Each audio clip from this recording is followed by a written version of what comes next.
Hello and welcome. And thank you to all vet staff across Australia joining us today. My name is Maddie Stringer, and my husband and I are the owners of Edenhills Pet Cremation in the Eastern States and Lawnswood Pet Cremation and Cemetery in WA. I am delighted to welcome you to our mental health seminar to help you and your clients cope with grief. As much as we would have loved to have been holding a live seminar in Melbourne, Adelaide and Perth, with COVID, we thought this Zoom seminar would be the best option. Although we do have a small audience here today, including our own client care team, who are like you, dealing with grieving clients every day. Our guest speaker today is Naomi Bickley, Clinical Psychologist and Director of Bickley Consulting. Last year, we had the pleasure of working with Naomi to sponsor a pet loss and grief seminar here in Perth. We had such wonderful feedback from the vet community that we knew that she would be the perfect choice to help us deliver our grief training programs going forward for vets and vet nurses. Naomi has been working closely with vets and vet nurses for almost 12 years. Her background in both business and clinical psychology gives her a unique understanding of the challenges facing today's workplace. She regularly runs workshops and presentations for vet graduates in practice, vet mentors, and the AVA. The Vet Surgeons Board also appointed her as Clinical Psychologist of Choice, for whom to refer vets and vet nurses who are needing support. I will just run through some housekeeping items, just so we can keep this running smoothly today. Firstly, we've automatically muted you. Pardon me for doing that, but we need to do this just to eliminate any background noise. However, please do feel free to type in questions under the Q&A button as they come to mind. There is no need to raise your virtual hand, as we will have 10 minutes of question and answers at the end of Naomi's presentation. Also, we are recording this session today, and so you will get a copy of it. At the end of the session, I'd like to take a little bit of your time just to introduce our wonderful relationship manager team.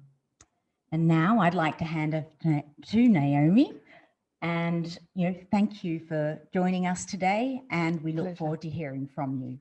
Thank you. Thank you. Pleasure. So actually a little bit of housekeeping also. Normally I talk to live audiences. So I always like to run a bit of an interactive session. I also always make sure that I never, ever say I'm the expert, because I'm not in whatever I talk about. I just happen to have a lot of experience and knowledge, but not exhaustive. So I tend to throw to my audience from time to time. I won't be doing that quite so much today, although I will call on them when you ask me some curly questions. I encourage curly questions. So I will draw from them some answers, and from you, if I answer a question at any point and you have some other things to add, please by all means type them in and we'll have them read out. I think that makes it a little bit more alive. Everything that I'm going to share with you today, I will also add that it's relevant to how to deal with grieving, whether the person is grieving the loss of an animal or whether the person is grieving the loss of a fellow human being. And there will be some bits that are going to be unique to how to grieve the loss of a pet.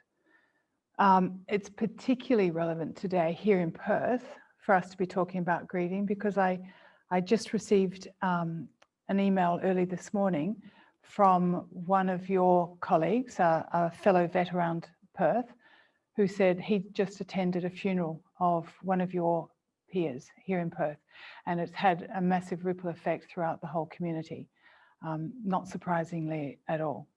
And I'll just add that I'm actually also supposed to be at a funeral for somebody that actually the daughter of somebody who passed away.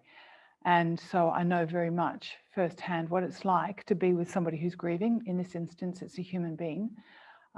And how doesn't matter how experienced and professional I am, it still is messy.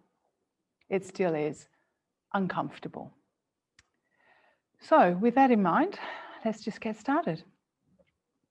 As I've already said, grieving the loss of anything, human, fairy creature, pet, is a very, very messy and uncomfortable process. It brings up a whole lot of emotions for all of us, and people never really know how to be with somebody who's grieving. For instance, this young lady whose father is right now being buried.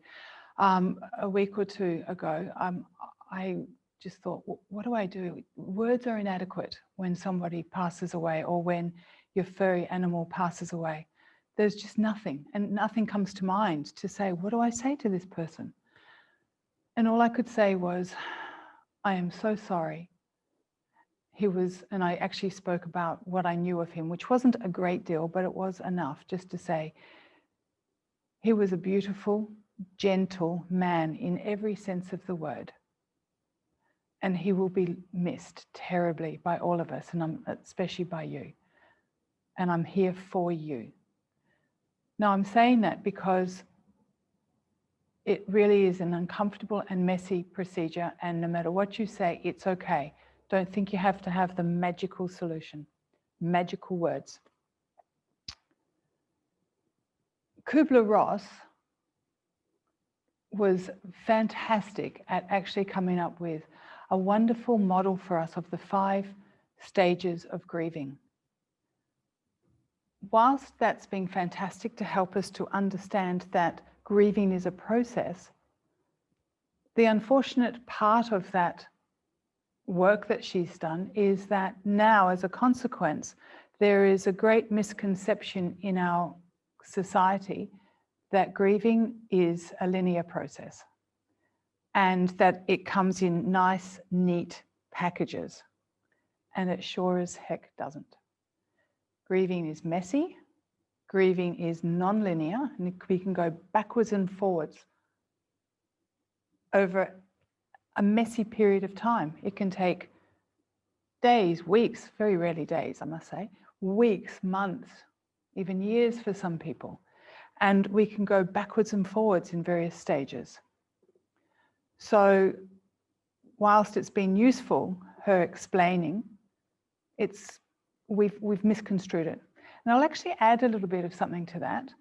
Kubler-Ross actually never wrote the 5 stages to help us to understand and support somebody else through the grieving process. Her work was actually to help people come to terms with their own reaction for when they've just been given the terrible news that they are dying.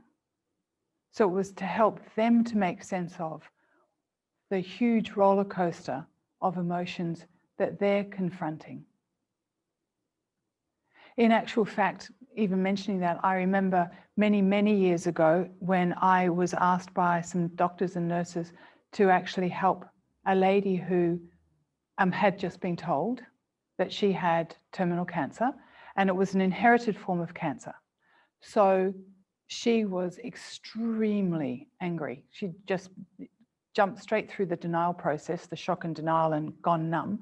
And she was furious, and she was refused to talk to the doctors and nurses. So you might be on the receiving end of this yourself, you know, the anger directed at you when it wasn't. Those doctors and nurses didn't know how to treat her, how to be with her.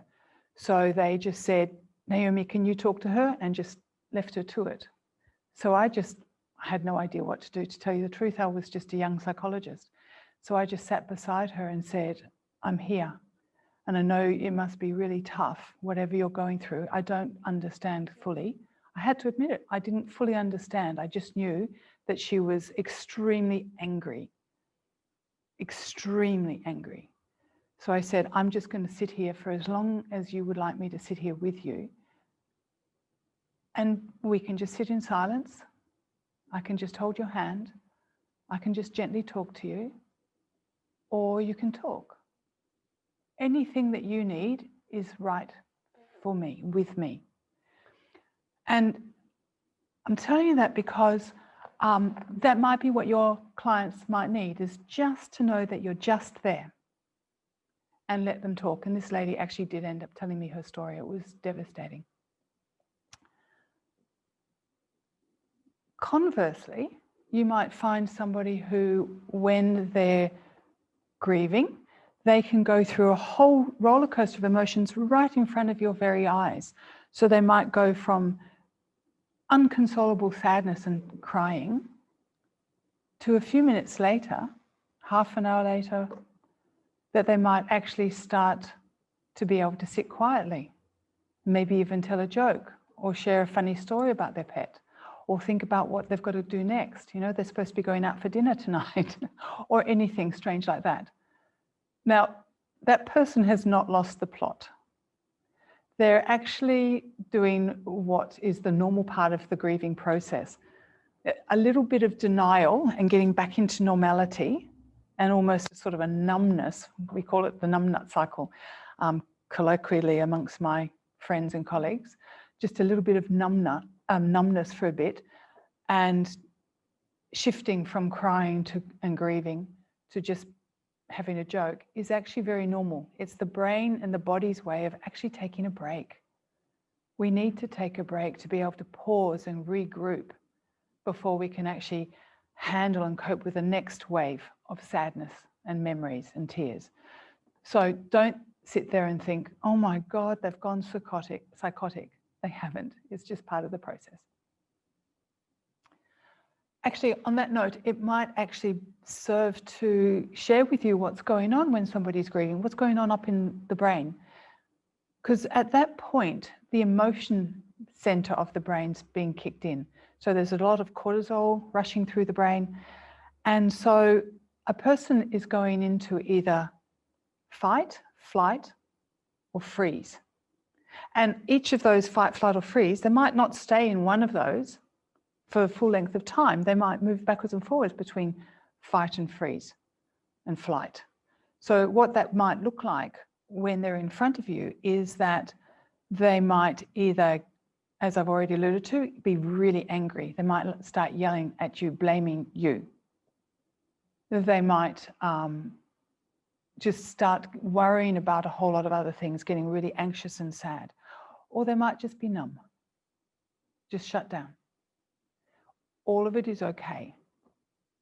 The most important thing for you, whether you're a vet nurse, whether you're the vet, looking after this person who's going through that, is just to know that you are going to be hit with an onslaught of emotions, all directed at you, or just thrown around the room.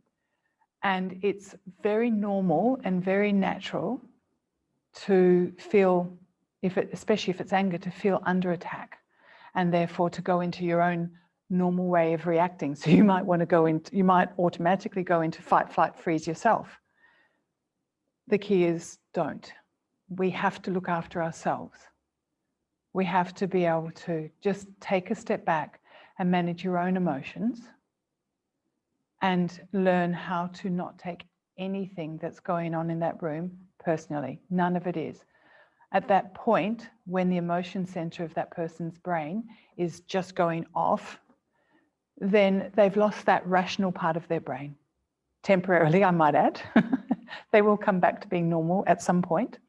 But at that point, yeah, you're just bearing witness to what's going on. And it's actually, I know it doesn't feel nice for you, but it's actually helpful to them that you're there and bearing witness and receiving the brunt of it. And it's even more helpful to them if you can stay calm and not react. And, you know, I make that sound really easy. It's not. It's not. So I'll give you some simple yet really hot tips on how to cope. I always say the most important thing is to remember to breathe. Now that sounds really simple. Most of us, actually in all of life, most of us don't breathe enough. Think about it. A great friend, mentor of mine says, forgive me for what I'm about to say, a wise person feels, and lets go. So feel the brunt of stuff, the emotions that are thrown at us, and lets go. A foolish person, and this is where I'm begging for forgiveness, because I think we're all foolish. A foolish person feels and holds on. And then we go straight into reaction because our emotion center's been activated. Yeah, so we can deactivate our own emotion center by breathing, by really learning to take long, deep breaths. And actually do that not just to help you cope with grieving of one of your clients, but do that for your life. You're in a wonderful, wonderful profession, but you're also at the coalface where you are always working with people who are at their worst. Whether it's their pet is dying or dead, or whether their pet is very sick, the client, the human, is going to be at their worst. All my clients are at their worst when they come in to see me. So what I'm sharing with you, I had to learn for myself, especially because I nearly burnt out 20-something years ago, 23. I've almost lost track of time. So one of the easiest and most important things to remember is breathe. Take a step back, breathe. Breathe long and deep. And so I hope I've got that across loud and clear. It's not just for coping with somebody's grief, but for your career, for your profession, for you to cope and not be affected by everything that you see every single day. And your own emotions. You know, you're in COVID, you guys are in lockdown. We're lucky here in Perth, we're almost back to normal. But you know, it's a fraught time right now. So this is relevant to you for all aspects of life right now. Breathe long and deep. I always suggest to people, just to help them to remember that, feel the cool air around the top of your top lip as it's going in through your nose. Just feel that. Notice, you can even try it right now while we're talking. Notice that you can actually still hear me talking whilst you're focusing on just that little sensation of cool air going in and out. Actually, it's warm air coming out, isn't it? But cool air going in, warm air coming out. You can still hear me whilst you're actually calming your whole system down. And another great thing to do, just gently hold your thumb and forefinger together. I've learned from a number of different sources that there must be little trigger points just here. And so those trigger points, again, just calm the system down. So sometimes when I've had a really full-on day, or as clients are very emotionally volatile, I will just sit there talking to them, and they don't know it. I'm just sitting with my hands in my lap. And I'm just breathing. I'm doing exactly what I'm telling you to do. So again, while I'm talking, do it yourself right now. Breathe long and deep, thumb and forefinger just gently pressed together. I actually share this with my clients too. And I say, while I'm continue talking to you, continue to do that. And then we'll talk about what do you notice happens inside of you as you're doing that. And invariably what they say is that they notice that everything starts to calm down inside, and that almost feels like they're still with me. They can still hear me perfectly well, but like this little cone of silence, this little bubble comes down across them, and they just feel just a little bit detached. And that's very healthy for you and for the grieving client, for you to remain calm, centered and detached. The more you can look after yourself, actually, believe it or not, the more you're able to be there for them. I think that makes a lot of sense. Does in my head. Okay, so shared some great things. Then another thing is to just remind the people to be patient with themselves. That the grieving process can take any length of time, and it's okay, whatever shape or form. So if somebody's going to be yelling at you, if you don't respond and just stay quiet and just let them vent, eventually they will come down and apologize. In that session or at some other point, maybe later on they might ring, they might send a card. At some point they'll come back and say, I'm so sorry. And if they don't, it's okay. You don't need it. If you look after yourselves, we don't need that apology or that acknowledgement, because we know they don't mean it. At the time, you don't know that, but later on you can reflect back and go, actually, they're a nice person, you know, they don't mean that. It's okay. Okay. Another thing that you might want to do when somebody is grieving, beyond just sitting there quietly and letting them vent, is actually just quietly saying, it's okay, you're safe, I'm here with you, we can take as long as we need. But don't rush that, don't pace it, because then they might feel a little bit pushed. Yeah? So take it gently. Sometimes you don't even need words at all. When the roller coaster ride of emotions comes down, and if they get to a point where there's a lull and they've just gone into that numb nothingness space for a bit, you might want to just throw in a few words like, if you actually had a relationship with that pet, then just tell them that you really loved their animal. And, you know, obviously a really lovely idea is just to be stroking as well. And just share how gorgeous that animal was to treat. Yeah? And pace yourself very carefully, watching them very carefully. If they can start sharing some funny stories, then maybe gently share some of your own funny stories of that animal. If they're wanting to talk about all the beautiful little gestures that that animal did, then match it with your own stories of beautiful little gestures that animal did, if you've got some. If you don't, that's okay.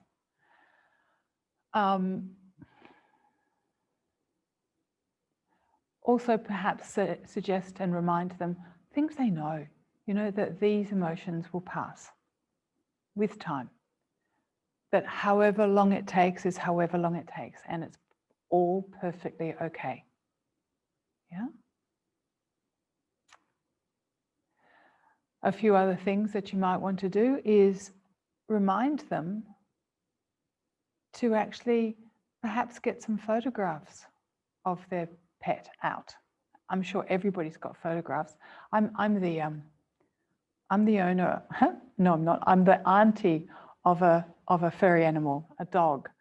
And it sounds bizarre that I say an auntie. I'm now one of those people that I used to laugh at before Oscar came along. Sorry, I hope I didn't cause problems playing with the mic. I used to laugh at people like me, being the auntie to an animal. But I am the auntie to an animal, and I've got 1,000 photographs of Oscar. And whenever Oscar goes to the vet, if I can't be there, I'm ringing my brother up to find out, what's going on with Oscar, if he's okay. And I know that if anything, when he passes, I know it's going to be just tragic for all of us. That he'll be, they get in your heart. So just remind that to your patients, that everybody understands that grieving. They get right into your heart, because these animals, they fill many functions in our life, a little bit different to humans. Yes, of course, we grieve the loss of a human being, and a pet is something a little different again. A pet gives, especially if it's a dog, sorry about this, I don't know much about cats, But if it's a pet gives unconditional love. They don't hold grudges. Well, only little short ones. Like when my brother goes on holidays, the dog almost doesn't want to talk to him for a while. You left me. And then he'll come back. He's, I love you again, I love you. It's only a space of a few minutes. Human beings don't do that. We hold grudges. So, when we lose a pet, we lost unconditional love. When we lose a pet, we've lost somebody or something that's actually borne witness to many life events, significant life events. And for those of you on the East Coast, people's pets are even more important right now because, you're there at home. They're in lockdown. So pets are really in their face. They might be a little bit frustrating as well because you have to look after the pet while you're trying to do some work. But, they're a significant and important part of a person's life. So they're bearing witness to loss of jobs, loss of loved ones, moving house, empty nesters. So there's a lot of roles that a pet plays. So of course the grief is going to be profound and intense. And maybe remind that person who's just lost their pet that, these animals, they're significant in our life. So it's perfectly okay to feel so bad. Just remind them of that. I'm going to now... I'm going to actually now, because if you recall at the beginning, I'm used to having an interactive conversation. So I'm going to now turn to my audience that's sitting in front of me, the human audience, and actually see if they've got any questions or comments to help kind of bring this a little bit more to life, because I know there are a myriad of other things I would like to share with you, but I want to kind of interact it up. It's okay, I can either, we've got a mic here, so we can either pass the mic around or I can repeat the questions. Yes, we have one question already. I want to sound caring when I call to check on a client, but I don't know how to finish the call. So I don't sound like I'm rushing, but I can't stay on the phone for 15 minutes. Did everybody hear that question with the mic? I'm assuming that you all heard the question in the East, yeah? Okay, so how do you get a person off the phone when they're just having to have a good cry? It's a very, very good question. And it's one where, I know that you will all be very, very busy at the moment. If it's anything like my practice, and I think right across the board, all of us are just really experiencing a lot of pressure in our lives right now. So we just feel like, man, I've just got to get on with this. I need to get on with the next thing. I've got another client waiting for me. And here's this person just needing to vent their emotions. The key here is nothing's more important than this moment. Yeah, nothing is more important than this moment. Give this person your time. And I'm so sorry to say that because yes, it will add a little extra pressure onto your day. But if you again, let them vent by and looking after yourself with all that pressure that's mounting behind you or within you by doing what I suggested, breathing long and deep and just saying, the rest can wait. This is the most important time. I'll share a very funny story that happened to me actually yesterday. I was in a big, day-long meeting and I had a 15-minute window where I had to return a whole lot of phone calls. And I called a particular person and I couldn't get through to the gentleman I needed to talk to, the person who called me. I was speaking to his assistant who just wanted to go on and on and on, sharing wonderful stories. It was about how he's just, got engaged, and he wanted to tell me exactly the whole process of how he actually proposed to his fiancée. And in the back of my mind, I'm thinking, oh man, I just need to talk to this person so I can get on to the next meeting, the next phone call before I can get back to my meeting. And I thought, let this go. This is the most important moment right now. So it actually helped me. It took pressure off me. I just went, oh, well, stuff it, I'll answer all the other questions, all the other phone calls later. And so that 15-minute window I had became 10 minutes, 5 minutes. And then by that stage, I was being called back into the room and I still hadn't gotten through to the person I needed to speak to. And so the gentleman, I'll call him John, that's not his name. He said, oh, right. So, so-and-so, I'll pass you over to him now. And I said, look, it's okay. I'll speak to him in my lunch break. I've got to get back to a meeting. He was apologetic. And I said, no worries. I really enjoyed hearing your story. Yeah. So it helped me by actually being there and not being stuck in my head by going, come on, get on with it. I took a step back, breathed, and enjoyed that story. I got to all the other stuff. Just remember, you can get to all the other stuff. I think the biggest thing there is we do forget that when we tell ourselves, oh my God, all the other things that I've got to get to are banking up in our mind, that only serves to put pressure on ourselves. Yes, they're there, but we have to take our foot off that pedal inside and just breathe and be in this moment. It actually helps depressurize ourselves. Is there such a word? Anyway, takes the pressure off ourselves. So thanks for that question. We have another online question. Especially during Corona, some of our clients are particularly isolated and we may have just euthanized their last friend. Where do we refer these clients? Oh, that's a tough one. And that's a very big reality right now. Yeah.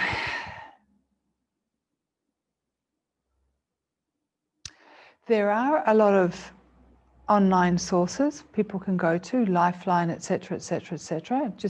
I'm just going to brainstorm. So Lifeline and all those places are good places to go when they're locked down at, especially in Melbourne. Sorry to everybody in Melbourne. Reaching out, Lifeline, reaching out to, there are an awful lot of also online resources where you can actually contact people via the internet, like we are today, for instance. I have clients actually not just with lockdown in Australia, but I'm on the computer Zoom sessions with people all around the world. So even though they're stuck at home with their only friend, there is the world out there. Yes, it's not the same doing this, but at least there is somebody that they can reach out to. Yeah.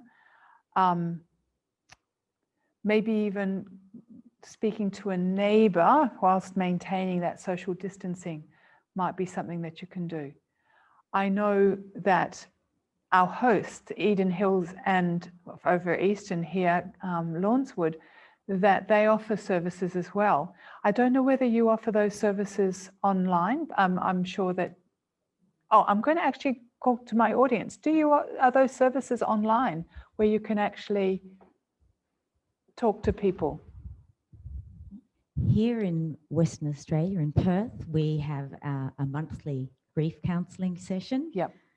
Which clients are invited to come along and attend. We find that those sessions are very often supportive, or they are very supportive environment where people who are really struggling get a chance to share with other owners who have lost their pets and get that opportunity to talk about their experiences with their pets, which is facilitated by a qualified counsellor. At the moment in Melbourne and Adelaide, due to COVID, it's been a bit difficult, but we hope to get those up and running in the near future. Right. So, sorry, I'll just double check that last little bit. Over in Melbourne and Adelaide, you don't have a service that's via Zoom or anything like that? No, not at the moment? No, but we do There's a service that... We do have a wonderful client care team. Oh, yes, of course. Who are always on the phones and always you're ready to listen to Yeah. our clients. Basically, every phone call that the team gets is from a grieving client who's Yes. just lost their pet. Yes. So it's something that they do beautifully day in and day out. Right. Yeah. So specialists in this are actually at the other end of the line over there. Also, you know, psychologists probably should be the last port of call if somebody really is a little bit, their grieving is a bit too intense and you're a little bit worried about that. But as I mentioned before, you know, reaching out to your community around you, even though you might be in lockdown, you know, calling across to your neighbours. I know when we were here in lockdown in Perth, we still had, I'm in a very friendly, it's almost like a village here in Perth. So we were still calling out to our neighbours, you know, 2 meters away, you know, how are you going, kind of. So, you know, just reaching out, not probably quite such a cheery fashion, but reaching out to some neighbours, encourage them to do that, or encourage them to actually even just call up the client care services that Edenhills and Lawnswood offer. We've just received a comment from the same attendee that asked that question. Some people receiving care or disability support can. So we've just received a comment from the same person that asked that particular question. Yep. Some people receiving care or disability support can access extra social work, but it's tricky for us to know this or to refer to them. I'm not sure. Oh, so is there a question there, or is that great information? Great information. Great. Like, yeah, I didn't have an answer. And another question. I've got a good question here. How do you help elderly clients Oh, yes. who've lost their pet? And because they're elderly, it may very well be their last pet. Yeah, very, very, very good question. In my neighbourhood, we actually have a few people like that, and it's really sad because, you know, this is their companion, their child. They've been there the long haul, and they know, like you said, they know that they're too late in life to get another pet because they'll leave that pet, you know, to be grieving. In our neighbourhood, and I'm sure we're not unique, although I like to think we are, people around actually all offer support to each other, and some of those elderly people, actually just down the road from me, there's even an aged care facility. So when I take Oscar, my furry nephew, for a walk, the little elderly people are wandering around with their little Zimmer frames, etc., and they all want to stop and talk and pat Oscar. So I allow them to do that, encourage them to do that, you know, to come out and talk to the others in the neighbourhood. And so encourage your clients to actually maybe reach out to others in the neighbourhood who might have a pet and go visit those people, or ask if the other pets can come visit them, yeah, or even take them for a walk. Some of our neighbours who don't want to get another pet actually do take various pets for walks while the owners are at work. So it's a wonderful thing to do. Another question. Another question? Yes. Is there a way of working out what stage of grief a client is in? How can we help vet staff to learn these stages of grief? And are the stages different for pet loss grief compared to human loss grief? There's no difference. There's no difference. You know, it's almost quite obvious. So, you know, there's denial, anger, acceptance, the whole range. To be quite honest, you do not need to worry about what stage they're in. Just meet the person where they're at, because it's not a nice, smooth, flowing cycle at all. That's the misconception resulting from that work, which is not in any way to to minimize the great value that Kubler-Ross's work has given us, just to understand that grief comes in stages, grief comes in all different phases. The disservice it's done is to think that it comes in very set stages and you have to know, oh, the person's in this stage, therefore there is a magical formula of what I'm supposed to do and what I'm supposed to say at that stage. No, there's not. There's not. Just be where the person's at. If they want to talk, let them talk. If they're angry, let them express their anger.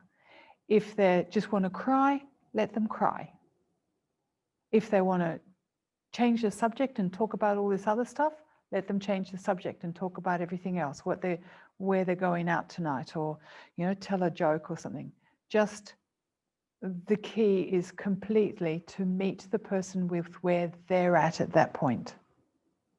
And if they just keep going backwards to the sadness, or you're crying, just keep saying to them quietly, doesn't matter if they don't hear, it's okay, this will pass, this will pass, it's okay. Another question? Another question, yes. How do I deal with compassion fatigue? As a vet, I do multiple euthanasias in one day. I have found over the years I'm losing my compassion. Yeah. You know, whether it's a question to do with euthanasia or not, your profession is a fantastic profession. It's probably, I think I'm personally very lucky because I get to work with vets, even though I get to see vets and vet nurses when you're at your worst, when you're in great despair. I think of all the professions that I deal with, I have a little pet love of vets and vet nurses. I think that's why I keep saying yes to every time I'm asked to give a talk, write an article, run a workshop, because, you know, I work with doctors as well. You know, the vets for the less furry animals. And your profession is the one that's actually seems to have most compassion. And it's a double-edged sword because we will be therefore vulnerable to compassion fatigue. My profession, stop touching the mic. My profession, we are susceptible to compassion fatigue.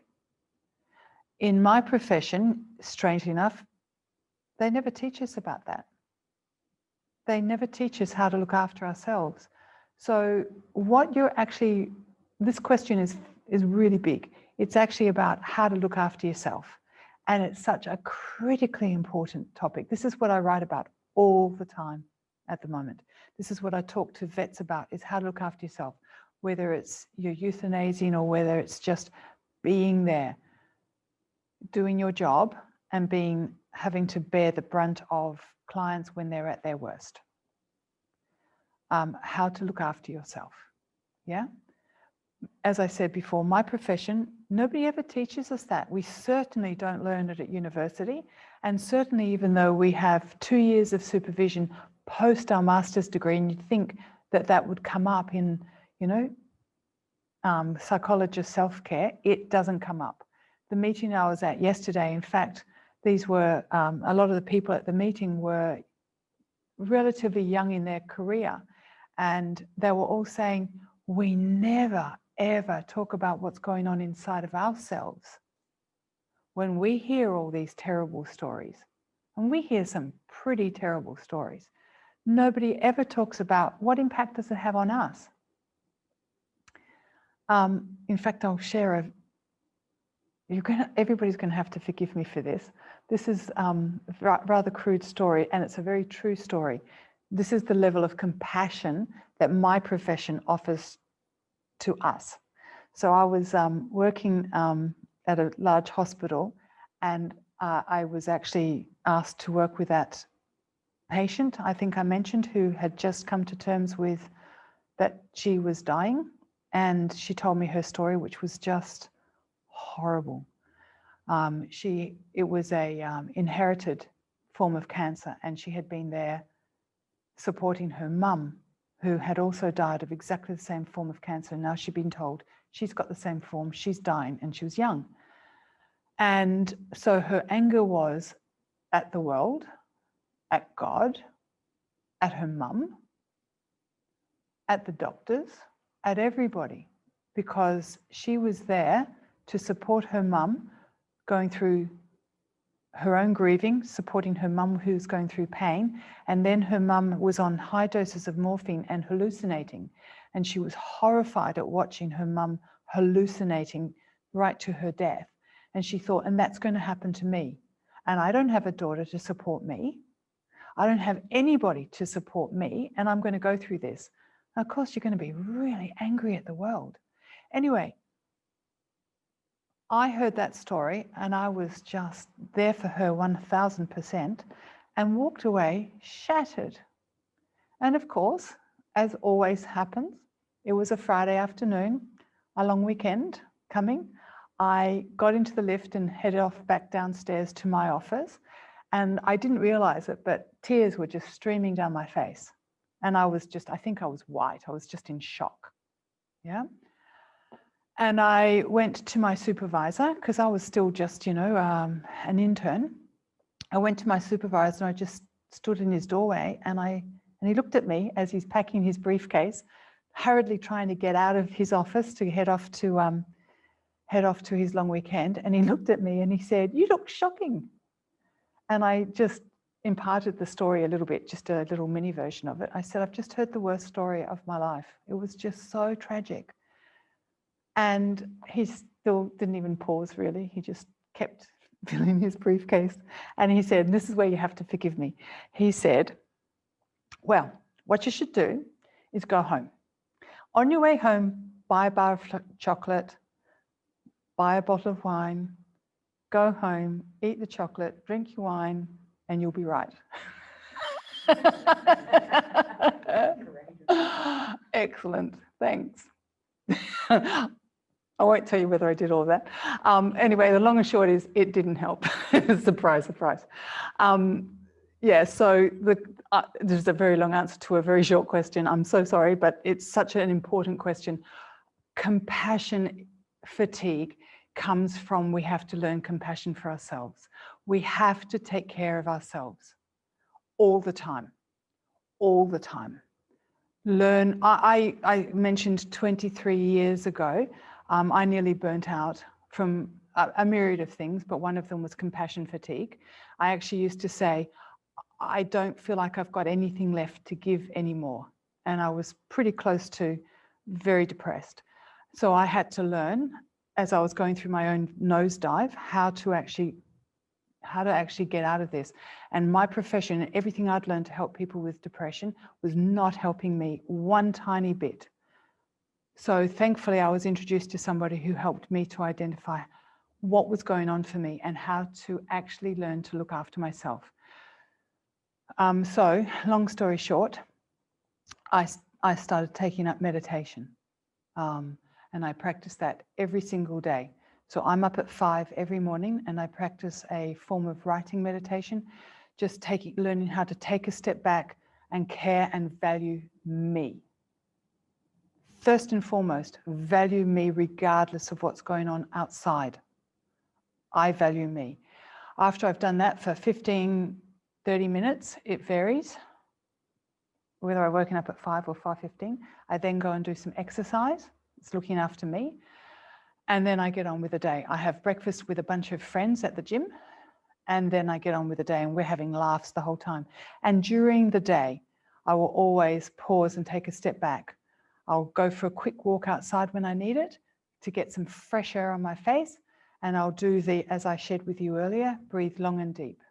And I'm doing that every day, every minute while I'm hearing a client tell their story. I'm focusing on me. Now, it sounds like I'm being ruthless. I don't care. I care very much. I care very, very much, but I can only care fully if I care for me first. So I'm breathing. I've got my thumb and forefinger just resting very quietly in my lap, and I'm focusing on my breath, and I'm calming my system down so I can actually have the compassion for you. So I'm encouraging you to do that, whether you've euthanasied a whole lot of people, but all throughout the day, punctuate your day with focus on you. No matter whether you're performing surgery, whether you're euthanizing, whether somebody's yelling at you or crying on your shoulder. Take care of you so you can take care of them. I've got another question here. What can I do when a client has just had their pet euthanized and they want to keep holding the pet for hours and they just really don't want to let go? Yeah. Yeah, that's a very, very good question. So,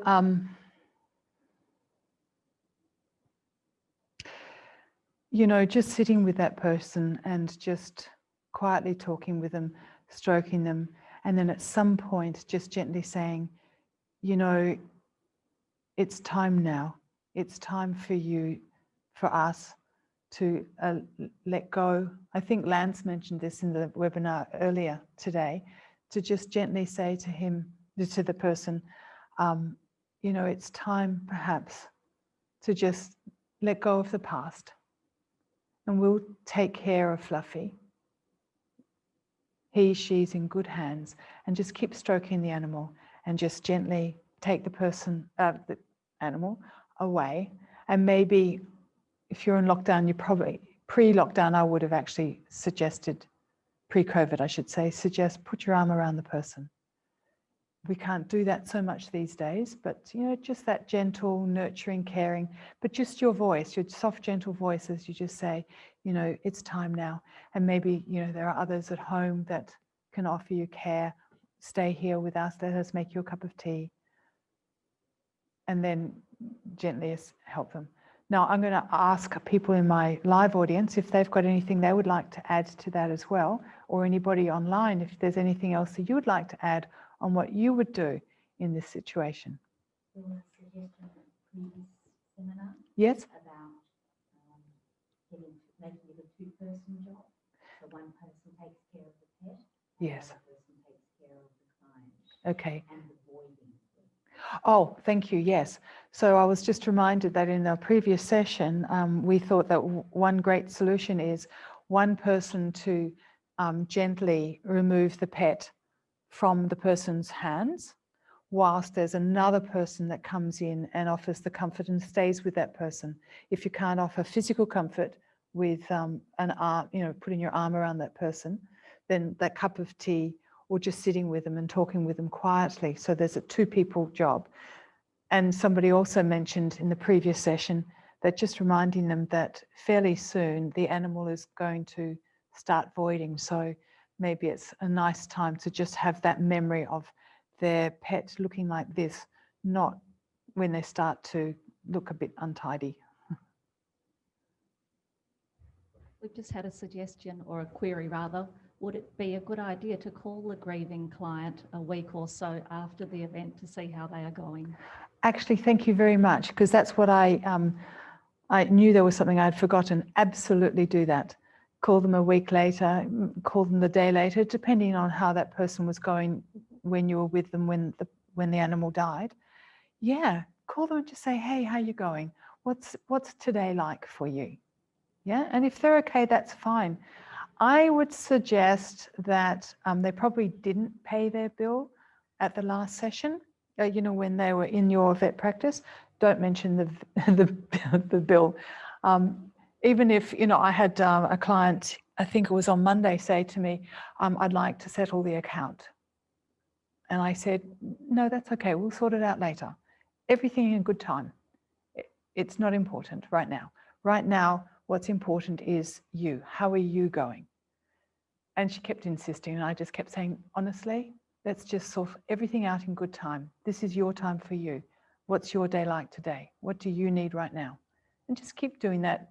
If they're elderly, I would say do it quite a lot. We have time for a few more questions.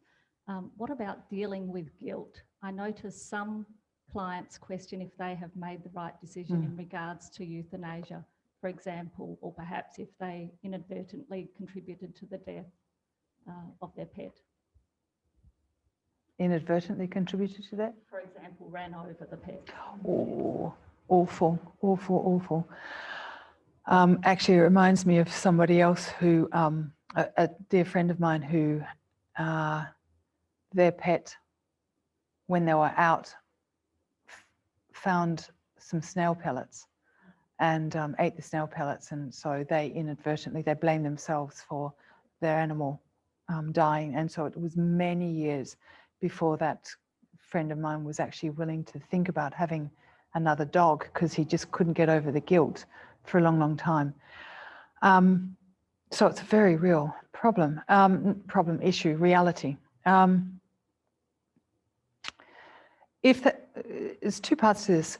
If the person feels guilty that they might have run over their pet, or, you know, the animal ate the snail pellets, then all you can let them do is actually express their guilt, their dreadful remorse, and just keep validating that, saying, yes, I understand, it's terrible, it's so sad, and it wasn't your fault, you didn't mean it. Yeah, but just allowing them to vent and not blaming them, but acknowledging them is important if they've inadvertently done that. With regards to euthanasia, you know, it's a little different. So I'm sure a lot of people might say, have I done enough? Or is it time now? And I guess as a vet and a vet nurse, it's really important for you to just keep saying to them, you have done everything. You have done everything. It's really important that you've helped this beautiful animal to release pain, release suffering. You're doing the best thing at this point for your pet. So just keep validating their decision. Even if, and this might be the tough one, even if you think that a little bit more could be done, but maybe that person isn't in a place to be able to pay the fees of all the other tests that perhaps could be done, you have to keep validating their decision. You've done the best you can. It's okay, it's time. And I know it's dreadful to have to make this decision, but it's okay. Any more questions? Okay. Any questions from the floor, by the way? Oh, there are more from the... Yes, one last online question.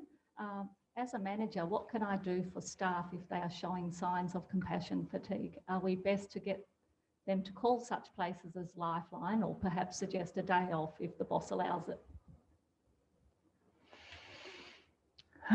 Good question. You know, taking mental health care days is a good thing. From time to time, that's a good thing if your boss allows it. Compassion fatigue, you know, as a peer, as a colleague to your friends, just letting them know that you notice and that you care it's actually important. I think just a few weeks ago we had it might have been last week, Are You Okay Day? You know, it's really good to just check in with your peers, your colleagues. Are you okay? I've done that a few times. Thankfully, I haven't had to receive that in recent years.